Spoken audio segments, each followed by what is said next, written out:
Bonsoir à toutes et à tous, mardi 9 avril, il est l'heure de l'info sur Puissance Télévisions. Scène d'horreur à Thièble-Mont-Farémont hier soir, un couple a été retrouvé mort à son domicile. Une enquête est ouverte pour double assassinat. Il a été ouvert par le parquet de Châlons. On fera le point dans un instant avec Clémentine Coppola en duplex sur place. Le maire de Vitry-le-François veut protéger sa police municipale des volontés de l'État. Il nous explique pourquoi dans un instant. Au revoir la RN67 et le 80 km/h. Bonjour la RD 520 et ses 90 km/h. Une ambition du président du département, promise, honorée et controversée. Les services s'éloignent des villages au profit des villes. Un nouveau bus France Service prend le relais sur les routes marnaises, vous le verrez. Et le Meteorologic Park ouvre sa nouvelle saison au public, sa 14e. Dominique Mercier et Clément Michon sont nos invités ce soir.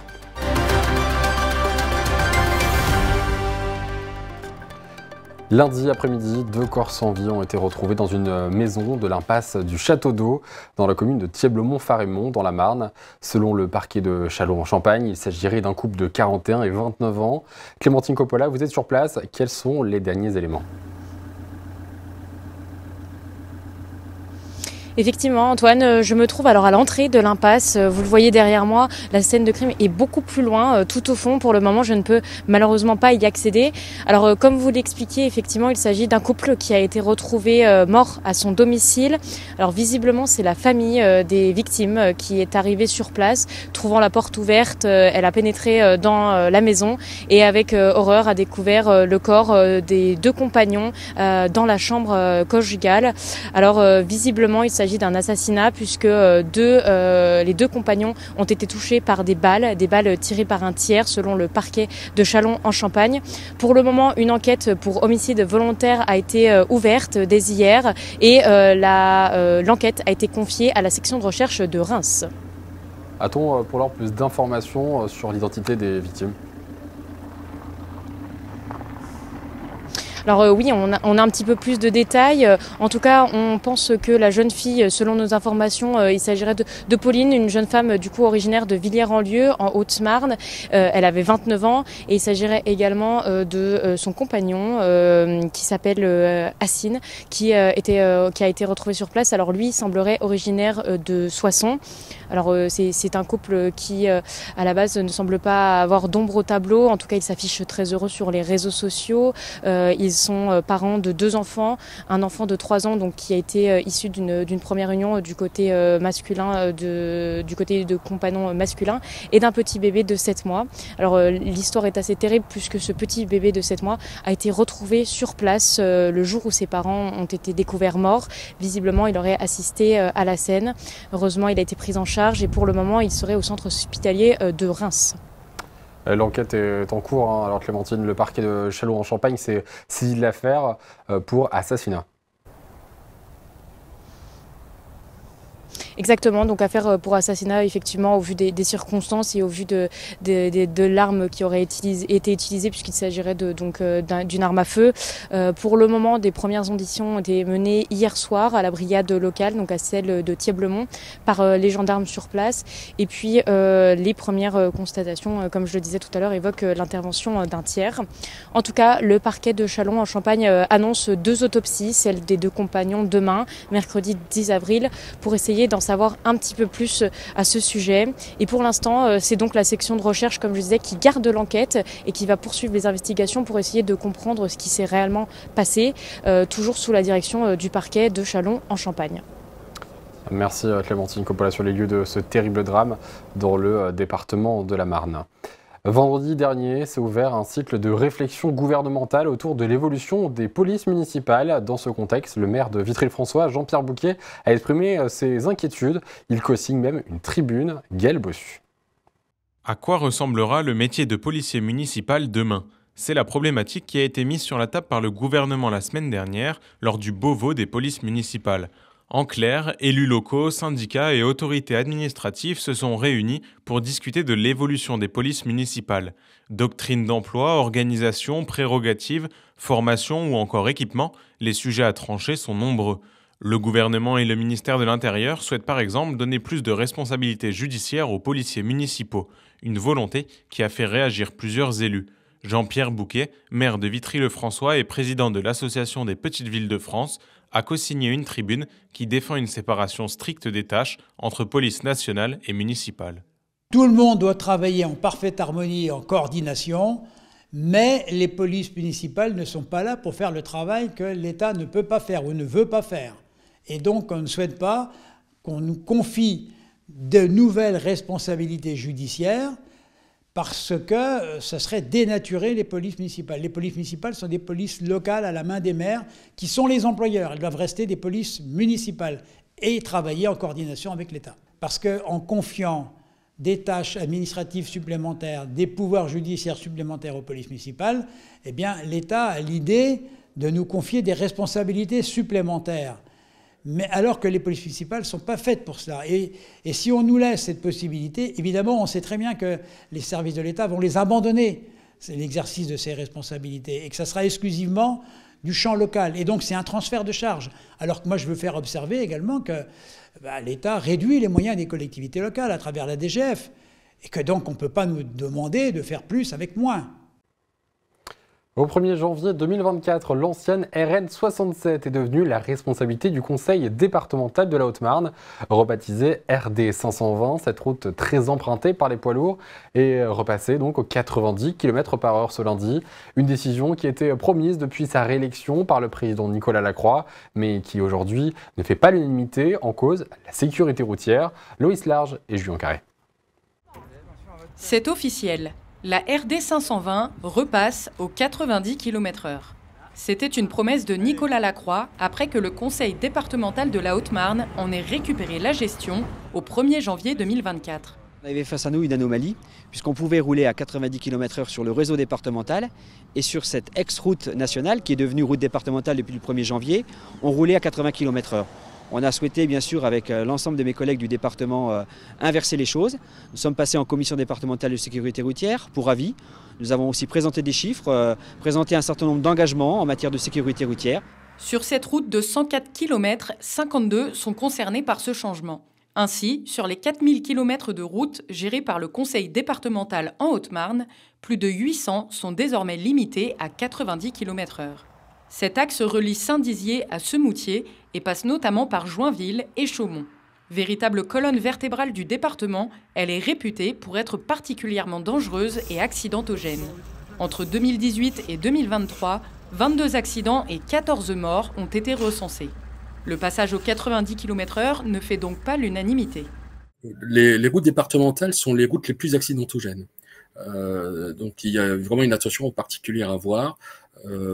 Sur ces routes départementales, sont sur ces routes où on enregistre, on observe le plus grand nombre d'accidents mortels. Donc évidemment, ce sont des accidents pour la plupart causés par la vitesse.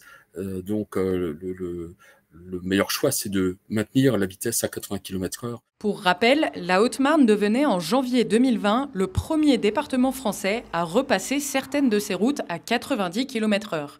Quelques mois seulement après l'entrée en vigueur de la limitation de vitesse à 80 km/h sur les routes à double sens sans séparateur. Une décision voulue par le gouvernement afin de réduire la mortalité routière. Depuis le mois de novembre, le département de la Marne est doté d'un nouveau bus, le bus France Service. Il sillonne les routes du département tous les mois. Ce véhicule parcourt notamment 27 communes et complète l'offre des maisons de services publics pour venir finalement au plus proche du public marnais, parfois trop isolé en fonction des reconcentrations vers les villes. Un reportage de Brigitte Maestrati. Au cœur du village de Giffaumont, ce bus vert s'est installé pour la matinée. À son bureau, Karen reçoit ici, avec ou sans rendez-vous, les habitants du territoire, un peu perdus dans leur démarche administrative. Pour la 4e fois depuis le début de l'année, elle fait une halte de 3 heures dans ce petit village de 280 habitants. C'est souvent donc des personnes qui viennent se renseigner pour préparer leur départ à la retraite, donc pour pouvoir créer par exemple un espace .fr sur assurance-retraite.fr ou auprès de la MSA, se renseigner sur les montants, la date de départ à la retraite, enfin voilà, ce genre de choses. Et également des personnes qui ont besoin d'accompagnement pour créer leur compte amili.fr ou parfois parfois, voilà, c'est pas toujours simple pour les personnes de s'y retrouver. Donc, on apporte notre aide par rapport à cela. Ce bus fait escale dans 7 circonscriptions du département marnais et passe par 27 communes. Et pour assurer le meilleur accompagnement possible, une personne de la solidarité départementale du territoire concerné est présente à chaque déplacement. On est toujours deux avec le label France Service et ça nous permet d'avoir une connaissance justement du partenariat local qui existe pour apporter toujours plus de réponses adaptées et précises au public. D'après le président du département de la Marne, Jean-Marc Rose, ce véhicule a été créé pour aller à la rencontre des citoyens plus isolés et fragiles. Aller à la rencontre des citoyens, lever les freins liés à la mobilité, réduire la fracture numérique, faciliter l'accès aux démarches administratives, le bus France Service incarne pleinement la mobilisation de notre collectivité pour accompagner au quotidien nos habitants plus isolés et les plus fragiles. Depuis sa mise en place en novembre dernier, près de 400 personnes sont venues demander de l'aide auprès du bus France Service. Il sera de retour à Giffaumont le 3 mai prochain. Ce week-end, le Métallurgic Park a ouvert ses portes pour sa 14e édition à Dommartin-le-Front. Le centre d'interprétation consacré à la métallurgie haut-marnaise vivra donc tout l'été avec un programme riche. Bonsoir Clément Michon et Dominique Mercier. Merci d'être avec nous ce soir. Vous êtes respectivement directeur du Métallurgic Park et vice-président à la culture pour le Grand Saint-Dizier. Finalement, une nouvelle saison qui a donc débuté ce week-end. Que réserve-t-elle ? Donc la nouvelle saison a débuté, comme vous l'indiquez, donc le 6 avril, avec une restitution de 2 artistes en résidence, donc qui ont fait travailler plusieurs des habitants et des gens qui sont passés sur le site pour une œuvre collective donc, qui sera exposée prochainement dans le musée. Donc la première séance d'ouverture, donc le démarrage, il faut démarrer, donc c'est démarrer tranquillement, c'est la première journée de beau temps et donc de nombreuses animations attendent les visiteurs cette année, surtout pendant l'été. Il faut dire, ouais, le beau temps était au rendez-vous. Parlons-en, il y a d'autres grands temps forts qui sont prévus pendant toute la saison, cette 14e saison, le week-end médiéval notamment, et donc cette nouvelle exposition. Oui, on retrouvera donc les temps forts auxquels on a été habitués les années précédentes, donc le week-end médiéval, donc qui aura lieu le 20 et 21 juillet. Les ateliers de fabrication de médailles en étain, donc qui seront reproposés à nouveau pour chaque vacances scolaire. Là, le prochain aura lieu le 24 avril. Donc, et également un concert prévu pour le mois de juillet, donc le 10 juillet. Donc on accueillera le groupe 70 Miles. D'autres temps forts peut-être, ouais. L'autre élément important sera une nouvelle exposition temporaire qui ouvrira donc après les Voies du Salut qui ont été présentées là, durant 2 ans. Donc la SPM proposera une nouvelle exposition donc, qui s'intitulera donc, le Dos de feu Vallée du Fer, pardon. Donc une exposition qui mettra en valeur les 5 vallées qui ont contribué au développement de la métallurgie et notamment leur complémentarité, leurs particularités et permettra au public de découvrir cet aspect de notre histoire industrielle. Je rebondis tout de suite dessus parce que justement, Métallurgic Park, finalement, sa création est une volonté politique de maintenir l'histoire du bassin, le bassin nord-au-marnais, avec effectivement la métallurgie au cœur, Dominique Mercier. Tout à fait, donc au sein de l'agglomération, que ce soit sur la vallée de la Marne, sur la vallée de la Blaise ou même les départements limitrophes, je veux dire, la métallurgie a toujours eu une part importante. On a toujours les traces dans nos villages, que ce soit de Curel, de Chevillon, d'Auneval, de Dommartin, j'en passe. Il y a celles qui ont réussi à survivre. Mais l'important, c'est de laisser que nos enfants puissent avoir les traces de ce passé-là, qui a fait la splendeur de notre région et le bassin d'emploi qui était avec. Aujourd'hui, donc, le savoir-faire est toujours présent et offert donc à ceux qui l'ont connu et à tous ceux qui souhaitent le découvrir. Alors, la charte graphique de ce lieu a aussi évolué cette année, une nouveauté également en 2024. Un joyau qui est mis en avant dans cette charte graphique, c'est cette fameuse fontaine Wallace qui a fêté un bel anniversaire cette année. Vous avez voulu la représenter au milieu d'autres symboles aussi. Alors oui, la fontaine Wallace a été mise à l'honneur sur le nouveau logo du Métallurgic Park qui a été changé. On a souhaité faire une peau neuve après quasiment plus de 10 ans avec l'ancien logo. On le voit à l'image en ce moment, effectivement. Tout à fait, donc une manière justement de rappeler, d'être aussi plus parlant pour le visiteur pour savoir quel type d'objet pouvait fabriquer la Haute-Marne.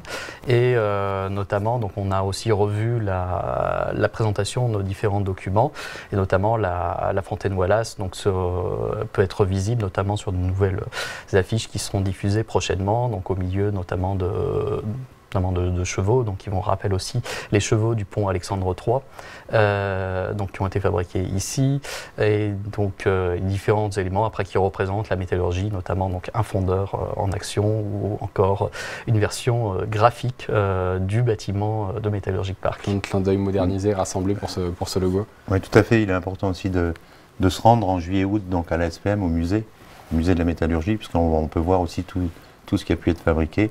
Et étant un partenaire associé donc à Metallurgic Park, c'est très intéressant de faire cette visite. On précise pour la localité qu'on est effectivement à Dommartin-le-Franc, donc on a cette vision sur Metallurgic Park, mais du coup la SPM aussi également. Tout à fait. Oui. Tout à fait. C'est sur la même voirie. Je veux dire quand vous en fonction si vous venez de Vassy, donc vous allez passer par la SPM, le musée, et juste après Metallurgic Park. De quoi faire ce périple. Et si le week-end du 20 au 21 juillet, vous ne savez pas quoi faire, vous faites le périple là, puis vous finissez à la brocante à Dommartin. Et la boucle est bouclée. La journée est faite au milieu de la vallée de la Une journée bien remplie, avec beaucoup de choses instructives, aussi récréatives, et puis pourquoi pas aussi des...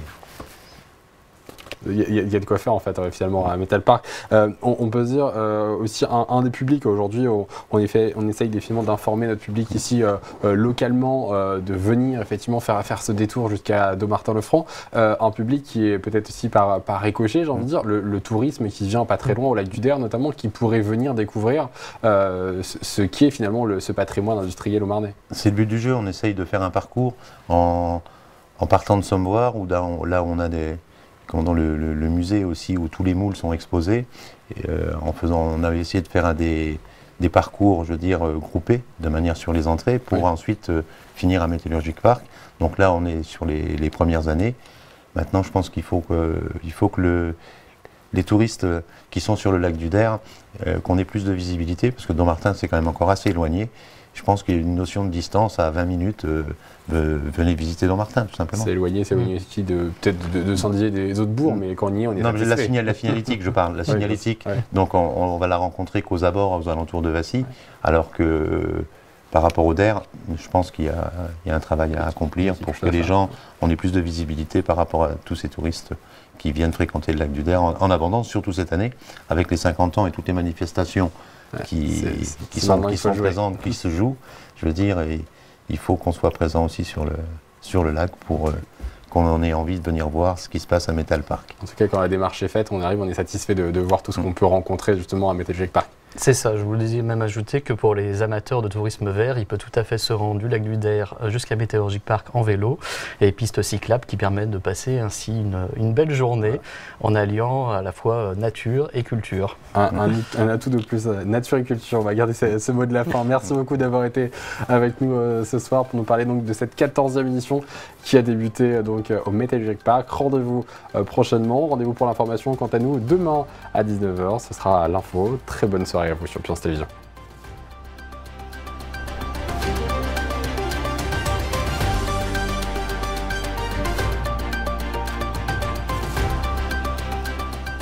Toute l'actualité en continu à retrouver sur notre site internet et notre application mobile.